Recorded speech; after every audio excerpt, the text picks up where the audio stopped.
আসসালামু আলাইকুম। জানিয়ে দেব এই মুহূর্তে হাতে পাওয়া সর্বশেষ ভয়ঙ্কর কিছু আন্তর্জাতিক আপডেট বাংলা সংবাদ। শুরুতেই থাকছে সংবাদ শিরোনাম। শুরুতেই জানিয়ে দেব, ইসরায়েলি ড্রোন হামলায় কেঁপে উঠল দামেস্ক, ৬ সেনা নিহত। সর্বশেষ থাকছে সপ্তাহের ব্যবধানে ৪,৫০০ সেনা হারালো ইউক্রেন। এখন শুনছিলেন সংবাদ শিরোনাম, এবার বিস্তারিত। প্রিয় দর্শক, আপনি যদি এই চ্যানেলে নতুন হয়ে থাকেন, ভিডিওটি দেখতে দেখতে চ্যানেলটি সাবস্ক্রাইব করে আমাদের সাথেই থাকুন। ইসরায়েলি ড্রোন হামলায় কেঁপে উঠল দামেস্ক, ৬ সেনা নিহত। সিরিয়ার রাজধানী দামেস্কের দক্ষিণে ভয়াবহ ড্রোন হামলা চালিয়েছে ইসরায়েলি বাহিনী। এতে দেশটির সেনাবাহিনীর ৬ কর্মকর্তা নিহত হয়েছে। দ্য টাইমস অফ ইসরায়েল ও আল জাজিরার সিরিয়ার রাষ্ট্রনিয়ন্ত্রিত এল আকবারিয়া টিভির বরাতে এ তথ্য প্রকাশ করেছে।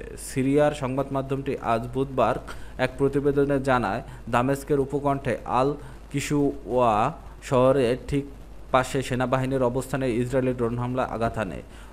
বড় বিস্ফোরণে কেঁপে ওঠে আশপাশ। পরে সেখানে থেকে ৬ সেনা মরদেহ উদ্ধার করা হয়। গত ডিসেম্বরে সিরিয়ার প্রেসিডেন্ট বাশার আল আসাদের নেতৃত্বাধীন সরকারের পতনের পর থেকে দেশটির অভ্যন্তরে হামলা শুরু করে ইসরায়েল। তখন বাশার বাহিনীর ফেলে যাওয়া ঘাঁটিতে অত্যাধুনিক সামরিক সরঞ্জাম ধ্বংস করাই ছিল ইসরায়েলের লক্ষ্য।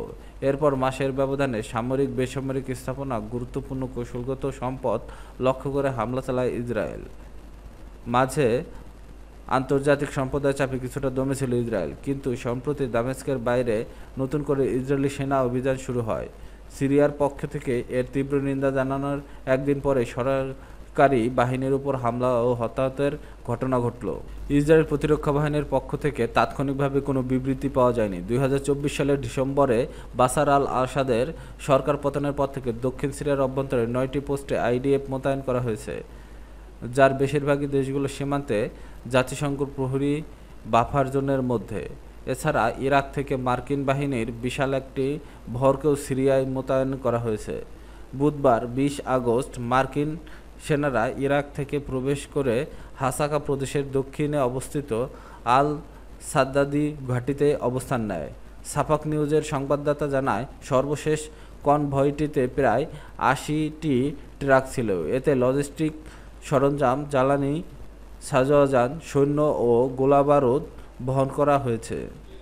এর আগে মঙ্গলবার আরও একটি কনভয় প্রবেশ করেছিল, যেখানে ৫০টির বেশি ট্রাক ও সাজোয়াজান ছিল। সেই বহরটি হাসাকা প্রদেশের খরাব আল জির ও কাশরাক ঘাটির দিকে গিয়েছিল। সপ্তাহের ব্যবধানে ৪,৫০০ সেনা হারালো ইউক্রেন রাশিয়া যুদ্ধবিরতির জোর প্রচেষ্টা চালাচ্ছে যুক্তরাষ্ট্র। মার্কিন প্রেসিডেন্ট ডোনাল্ড ট্রাম্পের নেতৃত্ব ও প্রচেষ্টায় যোগ দিয়েছে পশ্চিমা নেতারা। শান্তি চুক্তি নিয়ে গত সপ্তাহের আলোচনায় অনেকটা এগোলেও ইউক্রেন হামলা থামেনি, বরং বেড়েছে। এতে ভয়াবহ ক্ষতির মুখে পড়েছে ইউক্রেনীয় ফোর্স। সামরিক বিশেষজ্ঞ আন্দ্রে মারোচকো রাশিয়ার সংবাদ সংস্থা গত সপ্তাহে লুগানস্ক গণপ্রজাতন্ত্রের কাছে দুপক্ষের ভয়াবহ যুদ্ধ হয়। এতে ৪,৪০০ জনেরও বেশি ইউক্রেনীয় সেনা ও বিদেশি ভাড়াটে সৈন্যকে হত্যা করেছে রাশিয়ান ফোর্স। তিনি রাশিয়ার প্রতিরক্ষা মন্ত্রণালয়ের তথ্য বিশ্লেষণ করে বলেন, গত সপ্তাহে এলপিআর-এর সীমান্তে বিশেষ করে সামরিক অভিযানের বিশ্লেষণে নতুন নতুন তথ্য সামনে আসছে। রাশিয়ার যুদ্ধদল উত্তর, দক্ষিণ এবং পশ্চিম প্রায় ৪,৩৮০ ইউক্রেনীয় সেনা এবং ভাড়াটে সৈন্যকে হত্যা করেছে। যুদ্ধদল পশ্চিম এলপিআর-এর কুপিয়ানস্ক এবং সাতোভো ক্রেমনায়া এলাকায় অভিযান চালানোর সময় ইউক্রেনীয় জনবলের সবচেয়ে বেশি ক্ষতি করেছে।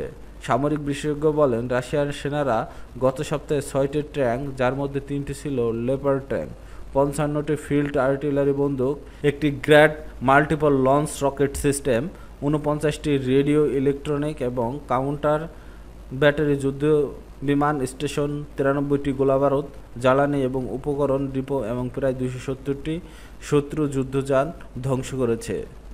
মারোচকোর মতে, ইউক্রেনের সশস্ত্র বাহিনী গত সপ্তাহের রুশ বেসামরিক নাগরিকদের বিরুদ্ধে পাল্টা আক্রমণ এবং সন্ত্রাসী হামলার সংখ্যা বাড়িয়েছে। এছাড়া কিয়েভ যুদ্ধক্ষেত্রের পরিস্থিতি ভুলভাবে উপস্থাপন করার জন্য ইউক্রেনীয় centre for informational and psychological অপারেশনের তৎপরতা বাড়িয়েছে। তবে এসব রাশিয়ান ইউনিটগুলোকে দমাতে পারেনি। তারা সুকৌশলে বেশ কয়েকটি শত্রু প্রতিরক্ষার ঘাঁটিতে হামলা করেছে, যার ফলে রুশ সেনাদের কৌশলগত অবস্থান আরও উন্নত হয়।